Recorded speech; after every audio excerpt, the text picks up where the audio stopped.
Olá, meus amigos. No vídeo de hoje concluiremos o estudo dos sermões do Papa Leão Magno, contidos no 6º volume da Patrística. Sejam todos bem-vindos. Nós estamos no canal Nossa Filosofia Bárbara.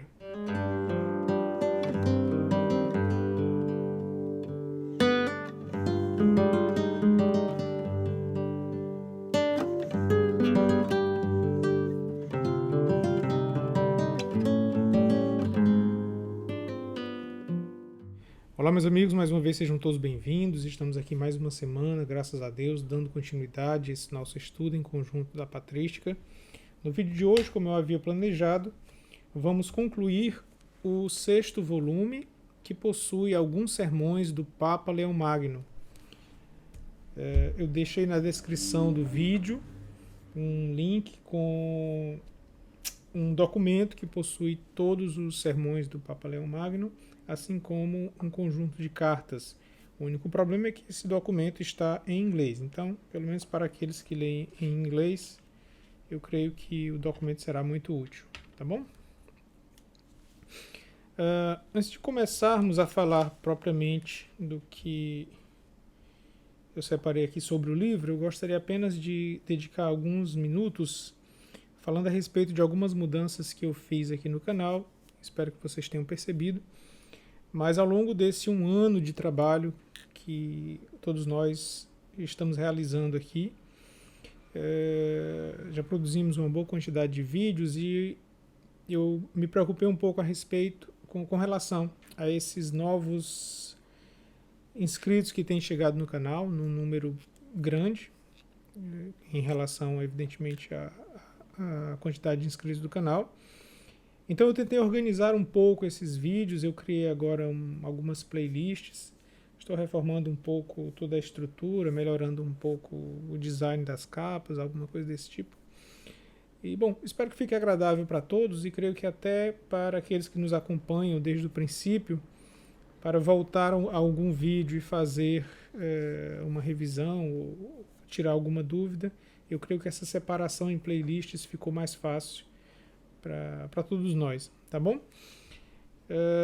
Peço desculpas por continuar um pouco rouco, infelizmente é o excesso de aulas que eu ministro por semana, mas eu não queria faltar esse nosso compromisso semanal por causa disso. Graças a Deus eu tenho conseguido cumprir já há um bom tempo, né? E todas as sextas-feiras estarmos aqui. Às vezes o vídeo sai um pouquinho tarde, às vezes a sexta-feira se torna o sábado, mas pelo menos estou conseguindo lançar um vídeo por semana, apesar de todas as tarefas semanais que eu tenho, tá bom?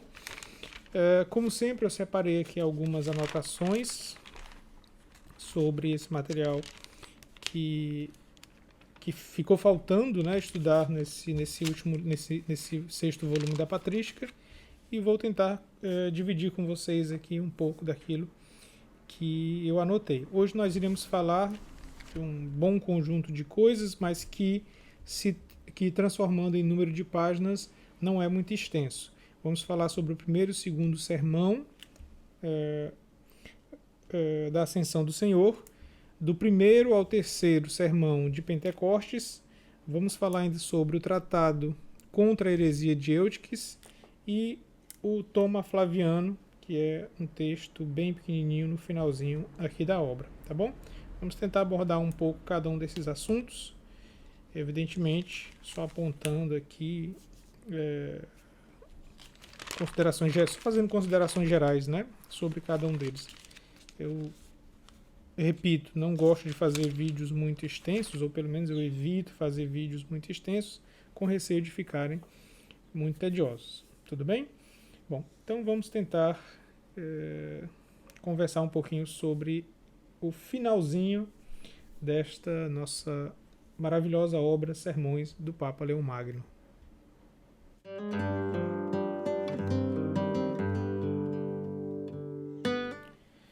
A festa de Ascensão do Senhor, ela é celebrada no 40º dia após a Páscoa da Ressurreição, evidentemente em homenagem à Ascensão do Senhor ao céu. E tanto nos escritos de São João Crisóstomo quanto nos de Santo Agostinho, já havia uma referência a essa festa. Nós encontramos aqui nesse volume 2 sermões do Papa Leão Magno, proferidos durante alguma festa de Ascensão do Senhor, a data nós não temos. E no primeiro deles, o Papa Leão Magno já abre esse seu sermão nos lembrando da paixão de Cristo, nos lembrando daquele corpo inerte sendo retirado da cruz, sendo levado pelos apóstolos para ser sepultado. Nenhum deles tinha dúvida de que eles tinham ali em mãos um corpo sem vida. E mesmo tendo ouvido todas as pregações de Cristo até então, mesmo tendo presenciado todos os milagres que Cristo realizou, naquele momento, tudo aquilo que eles haviam passado abalaram tanto a estrutura deles, por assim dizer, que quando as mulheres voltaram do túmulo e avisaram que a pedra sepulcral ela havia sido deslocada e que o corpo de Cristo não mais ali estava, eles achavam que essas mulheres estavam delirando, né? Então, o Papa Leão Magno ele nos explica que o Espírito Santo permite essa dúvida nos apóstolos, porque nós temos aqui algo mais profundo, né? Nós temos essas escrituras que elas devem ser lidas sempre, digamos assim, tendo o Espírito Santo como guia, porque há sempre informações mais profundas aqui a serem percebidas, ou seja, nós não podemos simplesmente ler a Bíblia ao pé da letra. E o Papa Leão Magno ele vai justamente nos explicar que a dúvida desses homens, a perda da fé desses homens que presenciaram tantos milagres, ela representa de certa forma a nossa também, né? Essa dúvida dos apóstolos ele vai ensinar que também é a nossa dúvida, a nossa dúvida diante de Deus, mesmo muitos de nós presenciando tantos milagres, presenciando tantos e tantos eventos que nos demonstram claramente a presença de Deus, mas que em diversos momentos da vida, por algum momento a gente questiona, a gente duvida, e ele começa então esse sermão justamente nos explicando isso, que essa dúvida que nós encontramos ali também é a nossa dúvida, né? Então, que o Espírito Santo permitiu a esses apóstolos essa dúvida para nos ensinar a lidar com as nossas dúvidas também. Bom, ele vai depois nos explicar, nos lembrar que entre a ressuscitação e a ascensão do Senhor, bom, nós tivemos grandes coisas aí, né? Foram revelados grandes mistérios aos apóstolos. Tivemos ali a revelação da imortalidade, ou seja, o medo da morte diante daqueles que possuíam agora uma fé profunda em Cristo. Ele deveria se extinguir por completo, né? Não há mais o medo da morte, ou seja, Cristo mostrou que o poder de Deus ele supera tudo, até mesmo aquilo que talvez seja um dos maiores temores do homem, né, que é a sua própria extinção. Além disso, infundiu-se o Espírito Santo nos apóstolos e também foi entregue a Pedro as chaves do reino. Então, nós tivemos aí um conjunto de muitas coisas importantes entre a ressuscitação e a ascensão do Senhor aos céus. Cristo, quando ele ressuscita, ele pede aos apóstolos que toquem suas feridas. Ele vai mostrar que aquilo ali é o seu corpo, é o mesmo corpo que ele possuía antes. Lembremos que quando estudamos contra as heresias de Santo Irineu, mostramos aqui diversos grupos gnósticos com diversas teorias diferentes sobre a estrutura de Cristo, e muitos deles defendiam que esse Cristo ressuscitado já não era mais o mesmo Cristo. E Santo Irineu vem justamente nos lembrar disso, né? Que Cristo pediu para ser tocado, mostrou suas feridas, pediu que tocassem suas feridas para mostrar que ali era o seu corpo mesmo, que ele era o mesmo homem, mas ao mesmo tempo nesse texto ele nos lembra que nós temos ali um Cristo mostrando uma face diferente, não que ele fosse um outro Cristo, mas que ele mostrava agora uma face que antes não lhe era permitido mostrar. Era preciso um tempo para certas revelações e esse tempo agora havia chegado, de modo que Cristo apresentava-se aos apóstolos agora de uma forma diferente. É isso que nós vamos encontrar explicado no texto, tá bom? Mostra também, e isso o Papa vai nos explicar, que a ascensão de Cristo ela pode ser resumida como a ideia da esperança do nosso corpo, né? O nosso corpo ele perdurará, e é justamente isso que está sendo mostrado, é a ideia principal que nós encontramos ali na ascensão do Senhor. Bom, já no segundo sermão, São Leão Magno nos traz novamente a ideia de que o Cristo ressuscitado ele estava, por assim dizer, com essa nova face, ou seja, ele mostrava coisas diferentes, ele mostrava facetas suas diferentes, né? Como se antes ele não pudesse falar certas coisas para os apóstolos, ou os apóstolos não fossem capazes de ver por completo toda a graça divina. E agora essa graça divina ela estava mais presente em Cristo, não mais presente, perdão, mas ela estava mais visível, né? É sempre difícil a gente falar sobre essas coisas porque as palavras acabam sempre tendo um outro sentido e não expressando exatamente aquilo que gostaríamos. Mas é justamente isso que eu quero dizer e creio que foi isso que o Papa disse aqui no discurso, né? Nós tínhamos uma face divina que agora estava mais presente para os apóstolos, né? Eles conseguiam ver isso com mais clareza. Por exemplo, podemos ver um texto aqui da página 175, tá bom? Maior presença pela divindade após a ascensão.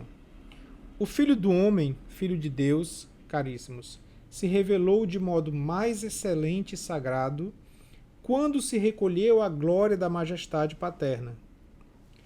Mais distante pela humanidade, de maneira inefável, começou a estar mais presente pela divindade.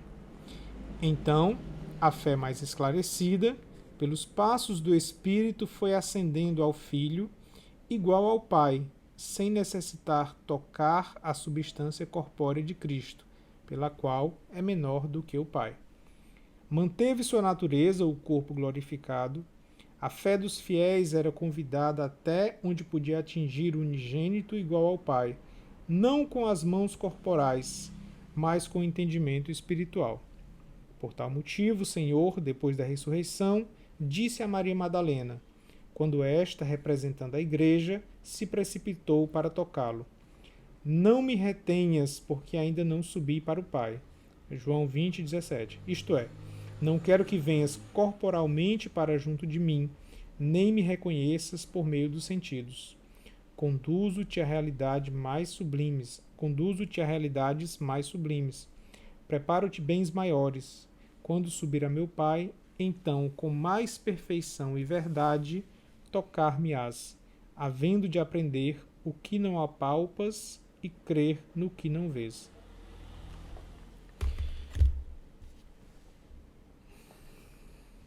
Bom, e esse sermão finaliza com o Papa Leão Magno nos convidando, então, para olharmos para as coisas divinas e esquecermos esse mundo material, fazendo evidentemente uma ligação com esse trecho que eu acabei de ler para vocês.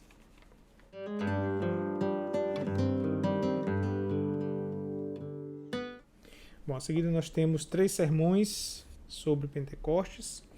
A festa de Pentecostes é uma celebração cristã que comemora a descida do Espírito Santo sobre os apóstolos e outros seguidores de Jesus Cristo, conforme está escrito no livro Atos dos Apóstolos, né, no Novo Testamento.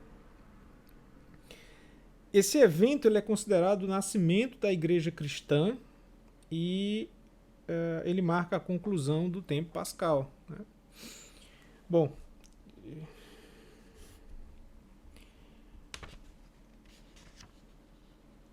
O evento ele tem uma origem judaica. Pentecostes originalmente ele era uma festa judaica, também conhecida como Festa das Semanas, que celebrava a colheita do trigo e também a entrega da Torá no Monte Sinai. Então o nome Pentecostes vem do grego, vem do grego Pentecoste, né? Que significa 50º, referindo-se aos 50 dias após a Páscoa, né? Bom, já no contexto cristão, o Pentecostes ocorre 50 dias após a ressurreição de Jesus, a Páscoa, e 10 dias após a ascensão de Jesus ao céu, né? Ou seja, de acordo com Atos 2, 1 ao 4, né, durante essa festa, os apóstolos estavam reunidos em Jerusalém quando o Espírito Santo desceu sobre eles, na forma de línguas de fogo, né, foi se dividindo ali em cima de cada um deles. E é aquele momento que permitiu aos apóstolos falar diversas línguas e pregarem com, digamos assim, um novo poder, uma nova coragem que adivinha, evidentemente, do Espírito Santo. Assim como deu aos apóstolos por assim dizer, um claro entendimento do que realmente significavam as Escrituras, e com todo esse poder em mãos eles saíram justamente pregando a palavra de Cristo, né? Bom, a festa de Pentecostes ela é celebrada na Igreja Católica, como acabei de dizer, no 50º dia após o domingo de Páscoa, sempre em um domingo, e a data varia a cada ano, pois depende da data da Páscoa, né? Bom, enfim, havia separado alguns detalhes aqui, mas creio que não são tão relevantes assim. Bom, enfim, a liturgia, né? Como nós católicos sabemos, a missa de Pentecostes inclui leituras específicas que narram justamente o evento da descida do Espírito Santo, e muitas vezes são acompanhadas de procissões, cânticos especiais e orações, né? E na qual a gente se usa pelo menos os responsáveis pela o padre e todos que o acompanham, né? Eles fazem uso justamente das vestes de cor vermelha, né? Que serve evidentemente para simbolizar o fogo do Espírito Santo, né? Bom, além da cor vermelha, nós temos como símbolo normalmente a decoração da igreja com flores vermelhas e quaisquer outras coisas que representem o Espírito Santo, como a pomba e tudo, né? Bom, e o que nós encontramos aqui então no texto do Papa Leão Magno, né? Ele inicia o sermão justamente por descrever o episódio bíblico, culminando então no Espírito Santo, permitindo aos apóstolos o dom imediato de falar outras línguas, né? Temos aqui na página 179, né? E as línguas próprias de cada povo tornavam-se comuns nos lábios da igreja. Bom, aqui nós caímos num ponto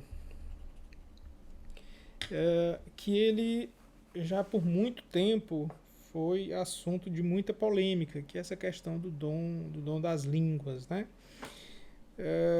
Evidentemente não é a função aqui do canal entrar nesse tipo de polêmica. Eu nem gosto de trazer ninguém para o canal pela via da polêmica, né? Nós temos aqui realmente demonstrado que o nosso estudo é sério e direcionado, de modo que eu não vou perder meu tempo sobre essa discussão, mas não quer dizer que nós devamos nos afastar dela por completo. Pelo contrário, o estudo que nós estamos fazendo aqui, ele vai nos permitir fazer discussões mais complexas sobre isso.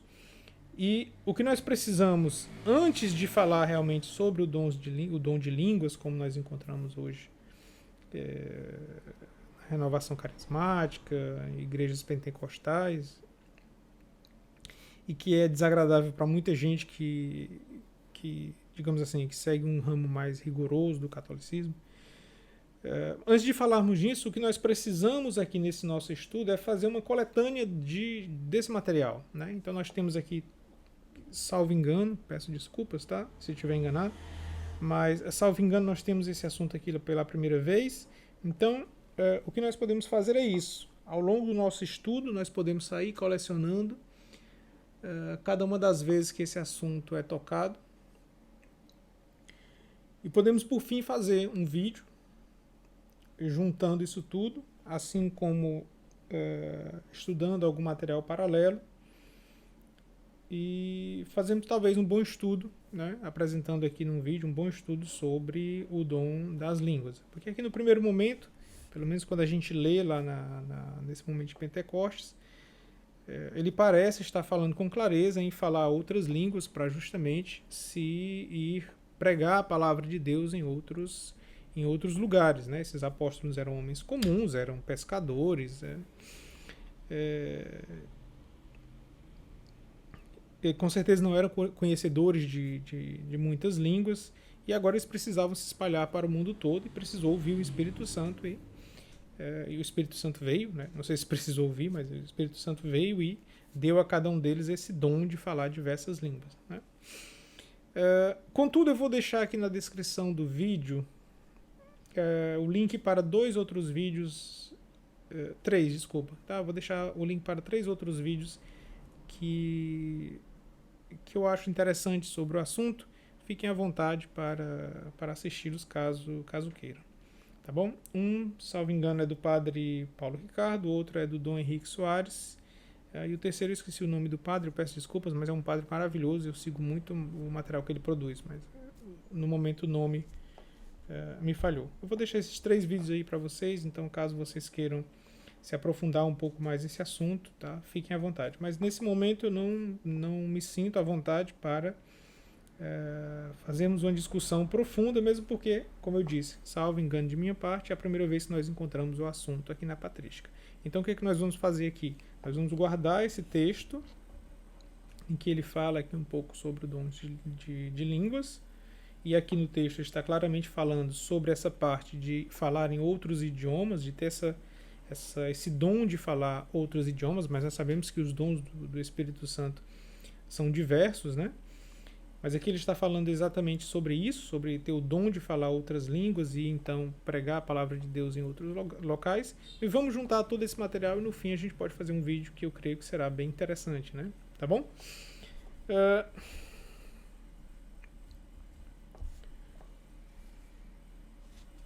É claro, também não adianta nos enganar achando que isso não é um tema complexo, porque assim, sempre quando a gente fala de Espírito Santo a coisa é extremamente complexa, né? Tá?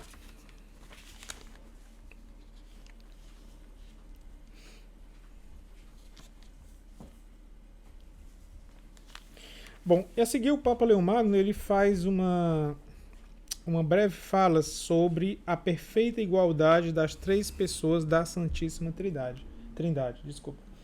Aí novamente, né? Saímos de discussão sobre o Espírito Santo para entrarmos numa discussão sobre as 3 pessoas da Santíssima Trindade. Ele não está nos apresentando um texto filosófico, ele está nos falando certas características da Santíssima Trindade, e a informação que ele nos passa aqui no texto é essa, né? Que os 3 possuem a perfeita igualdade. Né? Nós teremos, no avançar de nosso estudo, a oportunidade de estudar, a oportunidade de ver um livro inteiro dedicado sobre a Santíssima Trindade, Santo Agostinho, salvo engano, e creio que quando chegarmos lá poderemos enfrentar com mais tranquilidade todos esses problemas. Lembrando que precisamos ainda, num vídeo posterior, organizar essa coisa toda aqui, historicamente, porque nós estamos vendo alguém que já é posterior ao Santo Agostinho. Então, pode até ser que muito do que ele citou aqui no texto, que talvez traga um pouco de dificuldade para a gente, esteja melhor explicado lá em Santo Agostinho. Tá bom? Mas, enfim, em resumo, a informação básica que ele vai argumentar aqui na sua homilia, né? Lembrando que isso aqui é um sermão breve, o texto é breve, é sobre o fato de que nós temos o Pai, o Filho e o Espírito Santo como perfeitamente iguais. Tudo bem? Bom, e é claro, como nós já havíamos falado na biografia do Papa Leão Magno, né? ele foi um grande combatente de certas heresias.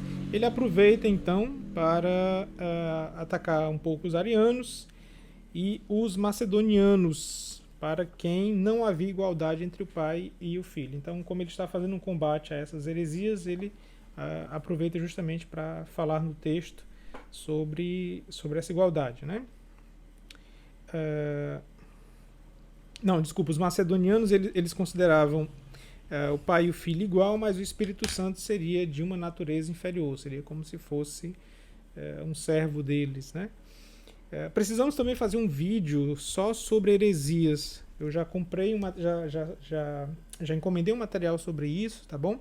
E vou fazer agora que eu criei essa ideia aí desculpa, que me veio essa ideia das playlists, eu já consigo fazer isso numa playlist separada e creio que a gente vai conseguir organizar melhor todo esse nosso estudo. Então, eu vou conseguir fazer uma playlist sobre a história da igreja, tá bom? E eu gostaria de fazer uma playlist também sobre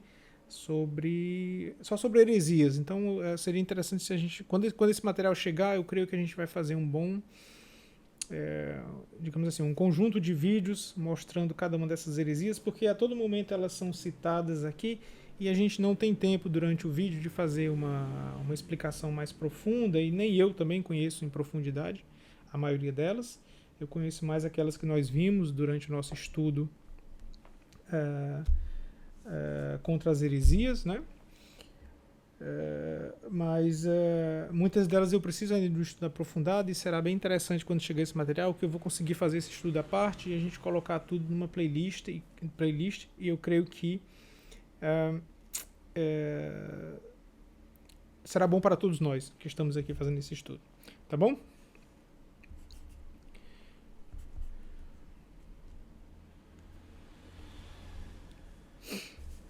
Bom, mas eu fiz algumas anotações aqui sobre o macedonianismo, que eu posso falar aqui rapidamente para vocês, né?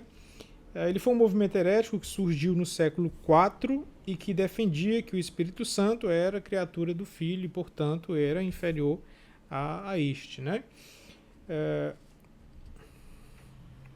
Então, logo sendo criação do Filho, ele servia como servo tanto do Pai quanto do Filho, né? O líder desse movimento foi Macedônio I, que era arcebispo de Constantinopla no século IV, e teve como seus principais seguidores os antigos arianos. Bom, seus argumentos foram refutados no primeiro concílio ecumênico no ano de 381 em Constantinopla. O Leão Magno nos lembra, então, aqui durante o seu sermão, né, de Mateus 12:32, quando fala que aquele que fala contra o Filho do Homem ser-lhe-á perdoado, mas a quem falar contra o Espírito Santo não lhe será perdoado, nem neste século, nem no futuro. Ele repete essa ideia, essa frase, em 2 sermões, salvo engano, mostrando a importância do respeito ao Espírito Santo.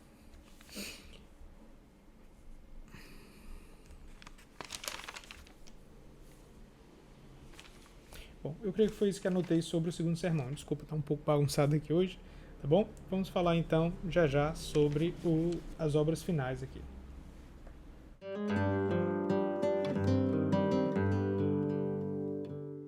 Bom, a seguir nós temos o sermão, o tratado contra a heresia de Eutiques. Eutiques foi um monge de Constantinopla que fundamentou a heresia do monofisismo. Bom, ele nasceu por volta de 378, não se sabe ao certo onde, provavelmente em Constantinopla, mas a verdade é que em Constantinopla ele iniciou uma vida monástica. E, bom, quando sacerdote, ele começou a participar ativamente das questões doutrinárias, a ponto de, por volta de 440, ou seja, com 22 anos, ele já ter se convertido numa figura de grande projeção do monofisismo. Bom, ele foi considerado herético em 448, num sínodo local, regional, né, em Constantinopla, num evento marcado por diversos fatores políticos, principalmente porque muitas das pessoas que estavam lá eram seus inimigos políticos e pessoas a quem ele havia perseguido anteriormente. Bom, nenhum de seus escritos sobreviveu, de modo que não há como precisar as bases da sua doutrina. Contudo, ele é considerado como criador desse movimento que defendia que as duas naturezas de Cristo se fundiram numa só, na sua encarnação, e que Cristo nem seria humano, né? Bom, e a homilia trazida, como o próprio título nos indica, né, é justamente um ataque, né, um combate a essa heresia. O Papa começa explicando que tal heresia ela é chegada a Roma, trazida por comerciantes egípcios vindo de Alexandria, e vai então contra-argumentar essa heresia. Contudo, tem uma parte bem interessante. O Papa Leão nos lembra de um conselho do apóstolo, né, que diz: quanto ao herege, depois de uma primeira e de uma segunda admoestação, evita-o. Tal homem, tu o sabes, é um desviado e um pecador que se condena a si mesmo. Conselho maravilhoso que muita gente infelizmente esquece e que às vezes torna a insistência chata, aconselhada até pelas próprias escrituras de não ser feita, né? Então, você conversa, explica, explica de novo, não deu certo, deixa pra lá, né?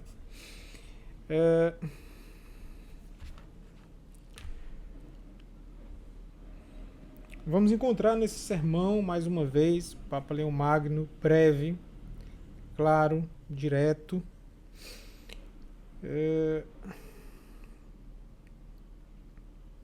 O Papa também cita outros nomes que repetiam essa mesma heresia, né, nomes que a gente já viu ao estudar anteriormente contra as heresias. Vai mostrar que essas heresias são, por certa forma, sempre um prato assim requentado. Até hoje nós vimos muitas dessas ideias atacando o cristianismo, e quando a gente vai ver, não passam de heresias que já existiam há séculos e séculos, né? E durante o texto o Papa vai justamente nos lembrar um pouco disso também, né? E também, brevemente, ele vai nos falar sobre a natureza divina e a natureza carnal de Cristo. Eu separei aqui uma parte para ler, não lembro exatamente qual é, mas eu vou pegar aqui rapidamente, página 200, desculpa, parágrafo 2. Peço desculpas mais uma vez pelo barulho aqui, mas página 200, segundo parágrafo.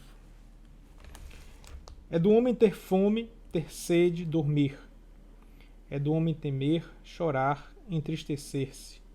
É do homem ser crucificado, morrer, ser sepultado. Mas é de Deus caminhar sobre o mar, mudar água em vinho, ressuscitar dos mortos, fazer o mundo tremer ao morrer e elevar-se acima de todos os céus com sua carne restituída à vida.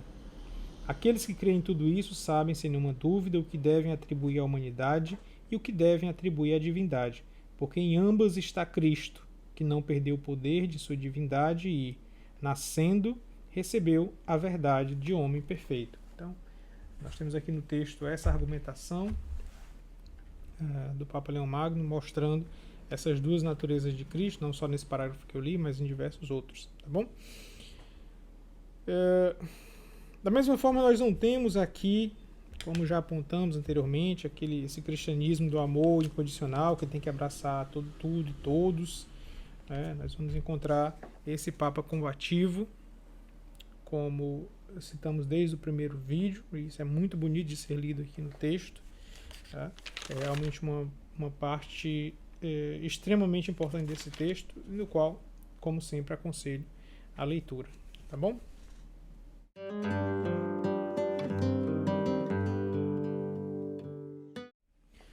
Bom, e para finalizar a obra, nós temos o Toma Flaviano, na qual ele faz uma repetição de muitas das ideias que nós encontramos nessas outras homilias. Esse Toma Flaviano ele vem com uma ótima nota de rodapé que explica muito bem aqui de que ela se trata. Permitam-me ler um pouco para vocês. Nesta carta, o Toma Flaviano, redigida em 449, São Leão Magno I expõe com muita convicção a doutrina cristológica das duas naturezas em Cristo e a unicidade de pessoa. Embora a doutrina monofisista de Eutíquez tivesse sido condenada num sínodo de Constantinopla em 448, como a gente explicou aqui, né? Dioscoro, patriarca de Alexandria, favorável a Eutíquez, fez com que o imperador Teodósio II convocasse um novo concílio para Éfeso em 449. Esta carta de Leão Magno foi enviada ao patriarca de Constantinopla para esta ocasião, Contudo, Dioscoro e seus correligionários negaram a presidência do concílio aos legados de Leão Magno e impediram que sua carta fosse lida na Assembleia. Eutiques foi reabilitado. Como Papa, Leão Magno I não reconheceu o concílio e o chamou Latrocínio de Éfeso. 2 anos mais tarde, por necessidade de clarear definitivamente as questões que conturbavam a paz no Império, Marciano, o novo imperador, convocou um concílio para Calcedônia. Na segunda sessão, deu-se a leitura da carta dogmática de Leão Magno, que foi aclamada com a expressão: Pedro falou pela boca de Leão.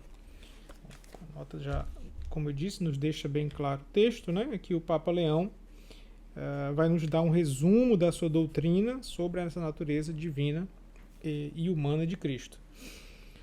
Bom, pelo que a gente pôde retirar do texto, apesar de não possuirmos os escritos da doutrina de Eutiques, como a gente apontou aqui anteriormente, a gente pode inferir que essa negação da natureza humana de Cristo não se dizia apenas ao Cristo ressuscitado, como em algumas das heresias que nós estudamos anteriormente, mas enfim, desde o momento em que o Verbo se fez carne, né? O que nós vimos na maior parte do texto é o Papa Leão Magno nos falando sobre essa natureza humana de Cristo desde o nascimento até a crucificação, mas vemos em diversas outras partes ele mostrando que após a crucificação ainda temos um Cristo com a natureza humana, tá bom? E com isso nós concluímos essa obra do Papa Leão Magno.